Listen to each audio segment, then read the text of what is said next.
Hello dear students, welcome to a beautiful channel DC जनता by Sarvat sir. बाळांनो, तुमच्या आयुष्यातली सगळ्यात महत्त्वाची एक्झाम MSc CET 2026, ज्या एक्झामचे आता 2 अटेम्प्ट आहे आणि त्याच्या पहिल्या अटेम्प्टचा फॉर्म भरण्याची डेट्स आलेल्या आहेत. कालच CET सेलनी डेट्स रिलीज केलेल्या आहेत आणि 20 जानेवारी म्हणजे जानेवारीची 20 तारीख ही फॉर्म भरण्याची शेवटची तारीख आहे. सो आजपासनं तुम्ही 20 जानेवारीपर्यंत कधी फॉर्म भरू शकता. सो फॉर्म कसा भरायचा, फॉर्ममध्ये काही चुका नको व्हायला, जेणेकरून आपल्याला जेव्हा पेपर्स आपले ॲक्च्युअली पेपर्स असतात तेव्हा प्रॉब्लेम नको यायला. या सगळ्या गोष्टीबद्दल आपण एक डिटेल व्हिडिओ घेऊ. ओके, बऱ्यापैकी मी व्हिडिओज बघितले आहेत. त्या व्हिडिओजमध्ये वरच्यावर सांगितलं आहे फॉर्म कसा भरायचा, पण आपण हा व्हिडिओ अतिशय डिटेलमध्ये घेणार आहोत. त्यामुळे आपल्या क्लासचे जे टेक्निकल हेड आहे, म्हणजे सगळं हे टेक्निकली बघतात आपलं ऑनलाईनचं, ते वल्लभ सर आहेत. त्यांना मी सांगतो की हे व्हिडिओ सगळं सर तुम्हाला डिटेलमध्ये ह्या गोष्टी सांगतील. त्या गोष्टी मात्र लक्षात ठेवा, चालेल. आणि तुमचे काही डाऊट्स असतील तर तुम्ही कमेंट बॉक्समध्ये टाका, ते डाऊटसुद्धा आपण क्लिअर करू. सर या. Okay, let's go. Hi everyone, कसे आहात? अभ्यास वगैरे सुरू आहे ना 12वीचा? ठीक आहे, जास्त वेळ घेत नाही तुमचा. तुम्हाला डायरेक्ट मी त्याची माहिती सांगतो की जे CET सेलनं आपले नोटिफिकेशन टाकले, CETचे फॉर्म सुरू झालेत, रजिस्ट्रेशन चालू झालेत आणि 20 जानेवारी ही त्याची लास्ट डेट आहे फॉर्म भरून घेण्याची. 5 तारखेपासून सुरू झालेत. ठीक आहे, तर ज्यावेळेस तुम्ही CET सेलची वेबसाईट ओपन कराल त्यावेळेस तुम्हाला तुमच्यासमोर हा डॅशबोर्ड दिसेल. हा डॅशबोर्ड दिसल्यानंतर तुम्हाला इथेच एक कॅन्डिडेट नावाचं एक ऑप्शन दिसेल. ओके, तुम्हाला दाखवतो एक कॅन्डिडेट. ठीक आहे, तर याला क्लिक केल्यानंतर तुमच्यासोबत एक 4-5 ऑप्शन येतील. त्यानंतर CET examination portal for annual year 2026-27. Okay, त्याला क्लिक करायचं. त्याला क्लिक केल्यानंतर समोर तुमच्या हा डॅशबोर्ड ओपन होईल.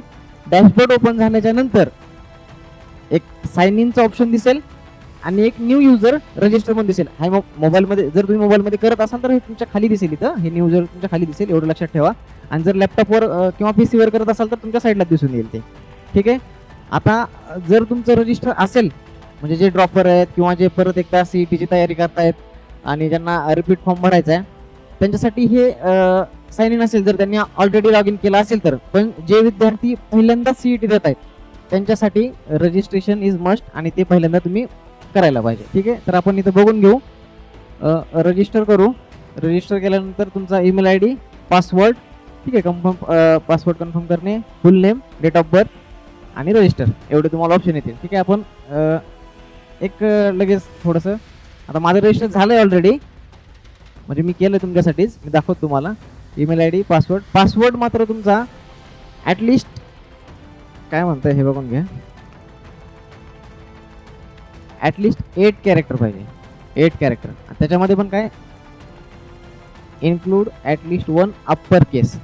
ओके, म्हणजे एक कॅपिटल लेटर पाहिजे, एक लोअर केस पाहिजे, ॲटलिस्ट 1 नंबर पाहिजे कुठला पण, आणि 1 स्पेशल कॅरेक्टर म्हणजे # जे तुम्ही यूज करतो ते. ठीक आहे, तर त्यावेळेस तुम्ही शक्यतो तुमचा पासवर्ड लक्षात राहील असं करायचा, जो तुम्हाला इथून पुढे कधी पण वापरता येईल. समजा तुमचं नाव आहे, जे नाव असेल तुमचं, समजा जर मी माझा पासवर्ड टाकत असेल तर काय टाकेल मी, एकच मिनटं, जर माझा पासवर्ड टाकत असेल तर मी कॅपिटल VALLABH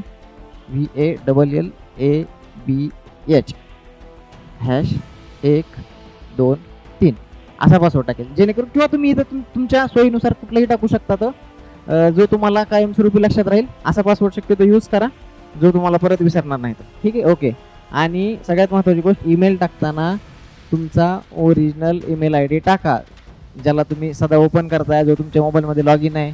जे तुम्ही यूट्यूबला लाईव्ह येता ना, गौतमी पाटील, राधा, अशी ईमेल ID टाकू नका, ते कन्सिडर नाही करणार तसे. ठीक आहे, ओके. चला बॅक टू लॉग इन पेजवर जाऊ आपण, कारण मी हे रजिस्टर केलं आहे म्हणून परत डबल करत नाही.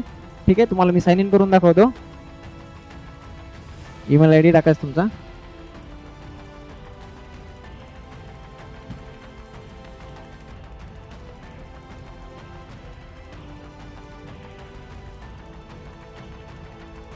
ओके, ईमेल IDच्या नंतर तुमचा पासवर्ड येईल इथे.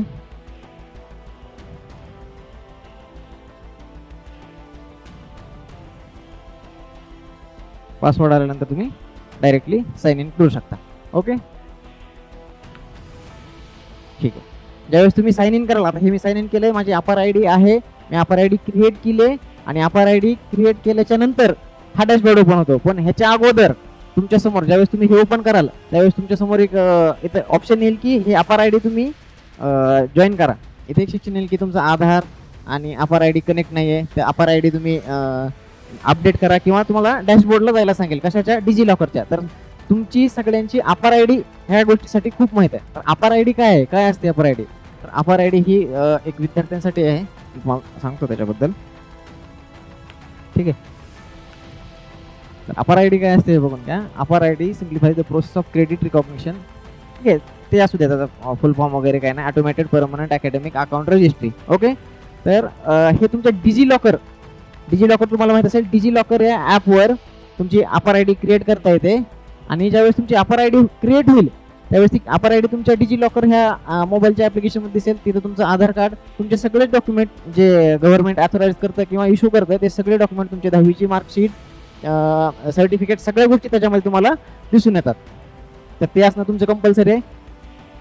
आणि अपार आय डी क्रिएट झाल्यानंतर तुम्हाला, ठीक आहे, अपार आय डी क्रिएट होईल. त्याच्यानंतर तुमचं फुल नेम विचारतील, वडिलांचं नाव, ॲड्रेस, त्यानंतर एक मोबाईल नंबर आणि त्यालाच एक परत त्याला अल्टरनेट मोबाईल नंबर एक विचारला जाईल. ते सगळं गोष्टी करणं कंपल्सरी आहे. आणि त्या सगळ्या फिल झाल्यानंतर तुमच्यासमोर सीट रजिस्ट्रेशन असं एक पोर्टल तयार येईल. ठीक आहे, त्यानंतर तुम्ही रजिस्टर करू शकता, कुठल्या गोष्टीसाठी पाहिजे, काय पाहिजे, इयर करू शकता, तुमचं काय कंपल्सरी आहे काय नाही ते. ठीक आहे, ओके. ब्राउचर आहे, इथं सगळी माहिती दिलेली असते, ती सगळी माहिती वाचणं तुमचं आवश्यक आहे. आता ही माझं ग्रॅज्युएशन कंप्लीट आहे म्हणून मला हे दाखवतं इथं. ठीक आहे, एमपीएडसाठी किंवा दुसऱ्या गोष्टीसाठी. ठीक आहे, तर तुम्हाला तिथं ते CETसाठी ऑलरेडी दाखवलं, म्हणजे माझं हायर एज्युकेशनसाठी दाखवतं आहे, पण तुम्ही तुमचं पाठीमागं दाखवू शकता. ठीक आहे, बस एवढंच आहे. आणि ज्यावेळेस तुम्ही अटेम्प्ट कराल त्यावेळेस तिथं तुम्हाला ऑप्शन येईल की हा अटेम्प्ट फर्स्ट आहे का सेकंड आहे. ठीक आहे, त्यावेळेस सगळ्यांनी फर्स्ट अटेम्प्टला क्लिक करा आणि नंतरच फॉर्म फिलअप करा. तुम्हाला ईमेलला एक कन्फर्मेशन येईल की तुमचं अकॅडमिक इयरसाठी CETसाठी या कन्फर्मेशन झालेलं आहे. ठीक आहे, त्यानंतर तुमची कंप्लीट होईल प्रोसेस. जर तुम्हाला अजून जरी काही अडचण आली किंवा सर लॉग इन होत नाही आहे किंवा रजिस्टर होत नाही आहे किंवा सर ईमेल व्हेरिफिकेशन कसं करायचं, ह्या गोष्टीसाठी जर काही अडचण आली, याच्या व्यतिरिक्त जे मी तुम्हाला सांगितले याच्या व्यतिरिक्त जर तुम्हाला दुसरी कुठली अडचण आली तर याच व्हिडिओच्या कमेंटमध्ये मला सांगा की सर असा असा प्रॉब्लेम आहे किंवा व्हेरिफिकेशन होत नाही आहे, OTP येत नाही आहे, अपार आय डी कशी काढू सर, किंवा मला डिजी लॉकर अपडेट होत नाही आहे, किंवा माझा मोबाईल नंबर आधार कार्डवर नाव वेगळं आहे, 10वीच्या मार्कशीटवर नाव वेगळं आहे. ह्या गोष्टी मॅच असणं खूप गरजेचं आहे. तुमच्या 10वीच्या मार्कशीटवर, तुमच्या 10वीच्या सर्टिफिकेटवर, तुमच्या आधार कार्डवर, ह्या सगळ्या गोष्टीवर तुमचं नाव, जन्मतारीख सेम असणं खूप गरजेचं आहे, हे लक्षात घ्या. ठीक आहे, हे सगळं CET संदर्भात झालं. 20 जानेवारी, येणारी 20 जानेवारी ही त्याची शेवटची दिनांक आहे. त्याच्या अगोदर सर्वांनी भरून घ्या. शेवट भरायला प्रेफरन्स देऊ नका, जेवढ्या लवकर तुम्हाला भरता येईल या गोष्टी. कारण तुमची अपार आय डी क्रिएट करायची, अपार आय डी लगेच होते क्रिएट, पण ज्या विद्यार्थ्यांना माहीत नाही त्यांना तो प्रॉब्लेम येऊ शकतो. किंवा ज्यांचं आधारवर आणि 10वीच्या मार्कशीटवर, सर्टिफिकेटवर नाव जर वेगळं असेल तर त्या गोष्टीसाठी थोडंसं ते मॅच करायला किंवा ते प्रोसेस करायला थोडासा वेळ जाऊ शकतो. तर ज्या विद्यार्थ्यांचा तसा प्रॉब्लेम आहे त्यांनी ते लवकर बघून घ्यायला हवं. ठीक आहे, ही सगळी तुमची CETच्या रजिस्ट्रेशनबद्दल किंवा त्याच्याबद्दल माहिती झाली. आणि त्यानंतर आपलं DC जनता देशमुख क्लासेस बाय सर्वच सर हे आपलं यूट्यूब चॅनल आहे, तुम्हाला सगळ्यांनाच माहिती आहे. सर किती मेहनतीनं, किती एफर्ट्स घेत आहेत तुमच्यासाठी, किती शिकवत आहेत. ठीक आहे, तर त्याचं सगळ्यांचं कष्ट किंवा तुम्ही त्या गोष्टींनी सगळ्यांचं चीज केलं पाहिजे. असे सगळ्या प्रकारचे आपले लाईव्ह असतात, सगळ्या फिजिक्स आणि मॅथ्स सर्वच सर शिकवतात. त्याचे सगळे 1 शॉट लाईव्ह लेक्चर रात्री 12-12, 1-1, 2-2 वाजेपर्यंत सर लाईव्ह घेतात. त्या सगळ्यांचे टॉपिक वाईज सगळे 1 शॉट आहेत, न्यूमेरिकल आहेत.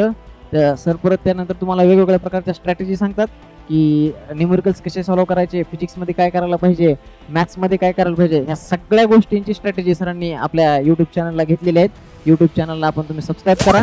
आणि आपला क्रॅश कोर्स हा 25 फेब्रुवारीपासून स्टार्ट होतो आहे. तर सर्वांनी हा क्रॅश कोर्स ऑफलाईन असणार आहे, ऑनलाईन पण असणार आहे.